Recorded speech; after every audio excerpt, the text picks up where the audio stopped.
Assalamualaikum warahmatullahi wabarakatuh. Perkenalkan, nama saya Perosi Prianto. Saya mahasiswa semester 7 dari IAIN Bengkulu. Di sini saya akan menjelaskan materi pada kelas 7 terutama pada bab 3 yang berjudul tahara atau bersuci. Pada bab ini saya akan menjelaskan beberapa poin. Yang pertama adalah pengertian bersuci, yang kedua tata cara bersuci, dan yang ketiga itu hikmah. Yang pertama adalah pengertian bersuci. Bersuci artinya menghilangkan hadas, najis, dan juga kotoran yang berada di tubuh yang menyebabkan tidak sahnya ibadah sholat dan ibadah lainnya, yaitu dengan menggunakan air atau tanah. Yang berikutnya pengertian najis. Najis adalah segala bentuk kotoran yang tampak dan melekat pada tubuh, pakaian, dan tempat yang dapat membatalkan ibadah sholat dan ibadah lainnya. Macam-macam najis. Najis terbagi menjadi 3 golongan. Yang pertama adalah najis mukhaffafah atau sering disebut dengan najis ringan. Najis ini yaitu air kencing anak laki-laki yang berumur kurang dari 2 tahun dan belum memakan apapun selain meminum air susu ibunya. Cara membersihkan najis ini yaitu cukup dengan memercikkan air pada bagian yang terkena najis. Yang kedua adalah najis mutawasita atau sering disebut dengan najis sedang.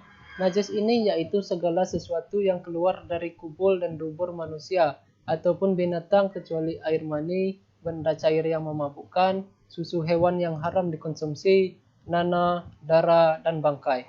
Bangkai di sini yaitu kecuali bangkai ikan dan bangkai belalang. Cara membersihkan najis ini yaitu dengan membasuhnya sampai hilang warna, bau, dan rasanya. Yang ketiga itu adalah najis mughalazah atau sering disebut najis berat. Najis ini yaitu air liur atau kotoran anjing dan babi. Cara membersihkannya yaitu dengan air 7 kali sampai bersih dan yang paling terakhir dicampuri dengan tanah.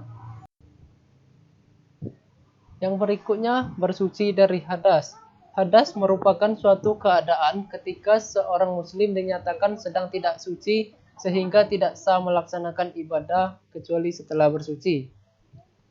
Hadas terbagi menjadi 2. Yang pertama hadas kecil, yaitu keadaan telah keluar sesuatu dari kubul atau dubur, misalnya buang air kecil, buang air besar, dan buang angin. Cara menyucikan hadas ini yaitu dengan berwudu atau tayamum. Yang kedua adalah hadas besar, yaitu haid dan nifas. Cara bersuci dari hadas besar yaitu dengan materi berikutnya yaitu tata cara bersuci. Yang pertama adalah mandi wajib.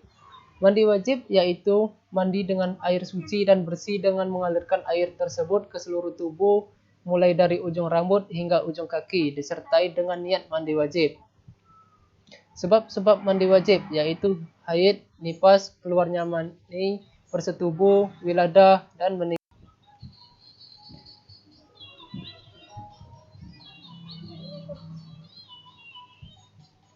Mandi wajib memiliki 2 rukun. Yang pertama adalah niat, yang kedua adalah membasuh seluruh bagian tubuh, kulit, dan rambut sampai tak ada yang terlewat. Namun akan lebih sempurna jika mengikuti sunnah yang diajarkan oleh Nabi Muhammad. Yang pertama itu adalah niat, yang kedua membasuh kedua tangan sebanyak 3 kali, yang ketiga menghilangkan kotoran atau najis yang menempel di badan, yang keempat berwudu, yang kelima mengguyur kepala 3 kali, menggosok sela-sela rambut dengan tangan, dan yang keenam membasuh seluruh tubuh dengan mengutamakan bagian yang kanan. Yang berikutnya yaitu wudu. Wudu menurut bahasa artinya bersih dan indah, sedangkan menurut syara artinya membersihkan anggota tubuh dari hadas kecil.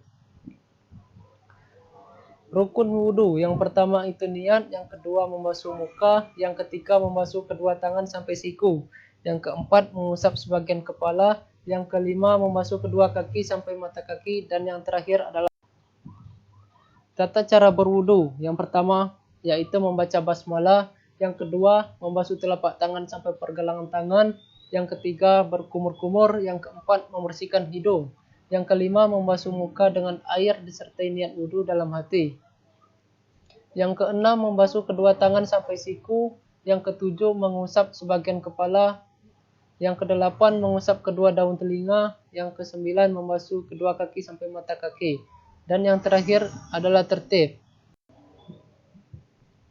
Yang berikutnya yaitu tayamum. Tayamum adalah salah satu cara untuk menyucikan diri dari hadas kecil ataupun hadas besar dengan menggunakan debu atau tanah yang bersih. Syarat-syarat bertayamum. Yang pertama adalah sudah masuk waktu sholat. Yang kedua, kesulitan mendapatkan air atau berhalangan memakai air karena sakit. Yang ketiga, dengan tanah atau debu yang suci atau bersih.